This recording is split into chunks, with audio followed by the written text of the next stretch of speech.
δεν ισχύει τίποτε διαφορετικό από ό,τι είπα στους εξαιρετικούς. Απολύτως τίποτα διαφορετικό. Ακριβώς το ίδιο. Θέλω να δω το σώμα, οι ώμοι να πάνε πίσω, να πεταχθεί το σπίτι έξω, σαν να ήσουν, ξέρεις, με τη σημαία θα είναι. Εντάξει, λοιπόν, επειδή εσείς συνήθως είστε πιο παιχνιδιάρες από τους άντρες, μην μου αρχίσετε. Δηλαδή, τα μάτια καθόνονται, παιδί κάθε πράξη είναι μια απόφαση. Πατέρας κάθε πράξη είναι μια απόφαση. Γουστάρω αποφασιστικότητα. Θέλω να δω το μάτι να γυαλίσει.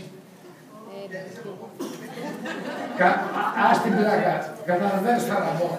Πάρ' το μήνυμα αυτό που θέλω να πω. Έτσι, το μάτι να γυαλίσει που δείχνει τη μεγάλη μου αποφασιστικότητα. Εντάξει, το χέρι εκεί και από μέσα ούλοι αυτό. Ναι, ναι, ναι. Ας σας πάει καλύτερα και το ναι μπορώ. Μπορείς να λες. Ναι μπορώ, ναι μπορώ, ναι μπορώ. Με μεγάλη δύναμη.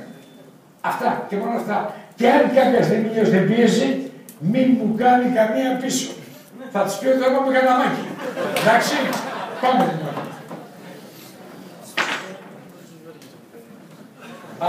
Και επειδή εσείς σηκωθήκατε σαν θελούντριες και ίσως να υπάρχουν κάποιοι αμφισβητίες, ελέγξτε και την βέργα.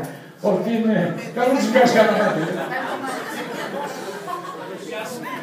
Λοιπόν, πολύ δυνατή, σίγουρα είναι, τι είναι θες να πάτε μετά οι σιωσέτες και βγάλα μερεμέτια σου. Λοιπόν, πού γλαμώ. Βρήκε άνθρωπο. Κάτω να στο βάλω. Να το βάλω, να το βάλω με το παιδί. Κάτω να το βάλω. Μπράβο. Περίμενε. Είσαι τα παιδιά. Εκεί, μπράβο. Εκεί θέλω. Πρώτα να δω τσολιάδικο στήσιμο. Μη γελάς. Σε παρακαλώ πολύ, μη γελάς. Σε παρακαλώ. Σε παρακαλώ. Λοιπόν, καρφωθείτε η μία στα μάτια την άλλη, ο στόχος είναι να καγιαστείτε. Δεν υπάρχει βέργα. Και θέλω να νιώσω από εδώ, να βγαίνει το νεμπορό. Να γυαλίσει το μάτι. Μην κοιτάς εμένα, τα μάτια σου δεν θα φύγουν από πάνω της. Κι άλλο δυνατά.